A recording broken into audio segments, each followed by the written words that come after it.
நிறையா பழங்கள் இருக்கிற ஒரு கடைக்குள்ளே பூந்து அந்த பழங்களெல்லாம் பார்த்துட்டு, அல்லது ஒரு பழ தோட்டத்துக்குள்ளே போயிட்டு பழங்களெல்லாம் பார்த்துட்டு ஒரு பழமும் பறித்து திங்காமல் வெளியே போனால் எப்படி இருக்கும்?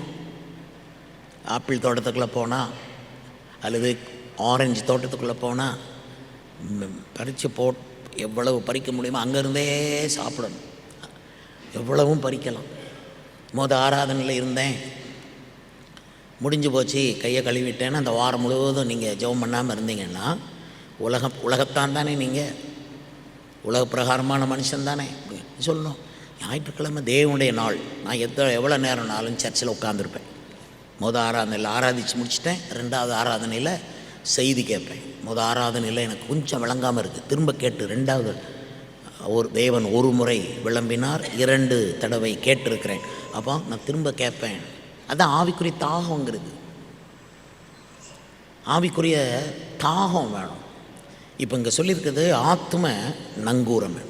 நிறைய பேருக்கு அந்த தாகத்தில் அவங்க நங்கூரம் போடலை, அங்கே நிற்கலை, அவங்க தாகத்தை பார்க்கலை. அவசரமாக ஆராதிச்சுட்டு ஓடுறதுக்கு பார்க்குற பாரம்பரிய ஆலயங்களைப் போல நிறைய பேர் பாரம்பரியம் நுழையும் சபைகளுக்குள்ளே. நாம் அதை விடக்கூடாது.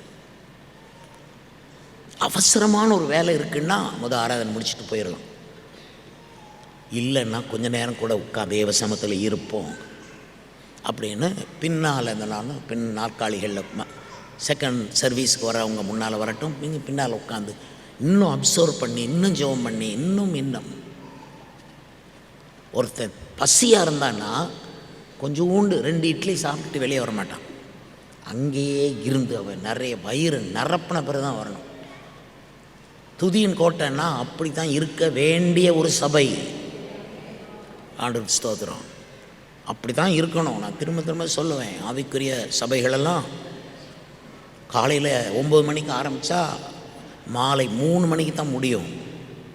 அதுதான் பெந்தேகோஸ்தே சபை என்று நாம் அழைப்போம், ஆவிக்குரிய சபை. அந்த சபைக்கு நிறைய எதிர்ப்புகள் வந்தது. நம்ம சபைகளுக்கெல்லாம் அந்த காலங்களெல்லாம் எதிர்ப்பு வராது. ரொம்ப அந்த காலங்களில் அவ்வளோ எதிர்ப்பு வரும். ஏன்னா காலையில் 9 மணிக்கு வர வீட்டுக்கு 3 மணி வரை சபையில் உட்காந்து ஜெபம் பண்ணிகிட்டு இருப்பாங்க. அதில் இப்போ பெண்கள் கூட்டம், இளைஞர் கூட்டம், சிறு பிள்ளைகள் கூட்டம், பெரியவங்க கூட்டம், தனித்தனியாக ஜெபம், எங்கேயும் ஜெபம். என் வீடு எல்லா ஜனங்களுக்கும் ஜெப வீடு எனப்படும். ஞாயிற்றுக்கிழமை அப்படி உட்கார்ந்து ஜெபிக்கிறது தான் நான் எழுப்புதல்னு சொல்லுவேன். நீங்கள் அவசரமாக வந்து ஜெபம் பண்ணிட்டு கிளம்பி போயிடுறீங்கன்னா நான் அதை எழுப்புதல்னு சொல்ல மாட்டேன், அதை பாரம்பரியம் என்று தான் சொல்லுவேன். ஊழியக்காரங்க காரியம் நல்லா ஓடிடும், ஆனால் தேவ சித்தம் பூரணமாக நடக்காது.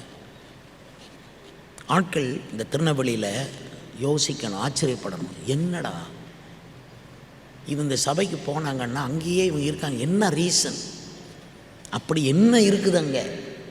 ஏன் இவங்க ஆராதனை முடிஞ்ச பிறகும் போகாமல் சாயங்காலம் வரை இருக்காங்களே, காலையில் 9லேருந்து 3 மணி வரை இருக்காங்களே, அப்படி என்ன முக்கியத்துவம் இருக்குது? அப்படி தான் மணவாட்டியை பார்த்து மற்ற நேசர்களெல்லாம் கேட்டாங்களாம், உன் நேசர் மட்டும் எதில் விசேஷித்தவர்? அப்படி கேட்குறாங்க. உன்னத பாட்டு புஸ்தகத்தில் இருக்கு. எங்களுக்கும் நேசர்கள் இருக்குது, ஆனால் ஓ நேசர் எதில் விசேஷித்தவர்? What makes the difference? What is special? ஏன் அந்த சபையிலே போய் இருக்கிறீங்க? அந்த சபையினால் என்ன நன்மை உங்களுக்கு? சார் எங்களுக்கு நன்மையே வேண்டாம், எங்களுக்கு அந்த சபைக்கு போனால் தாங்க சந்தோஷம். அந்த சபையில் இருக்கிற கனிவர்க்கங்கள், அல்லேலூயா, ஏதேன் தோட்டம் போல பாயும் 4 ஆறுகள். துதியின் கோட்டை ஆலயம் புதிய பேருந்து நிலையம் அருகில், திருநெல்வேலி 620007 தமிழ்நாடு, தென்னிந்தியா. இணையதள முகவரி www.fortopriceministries.org.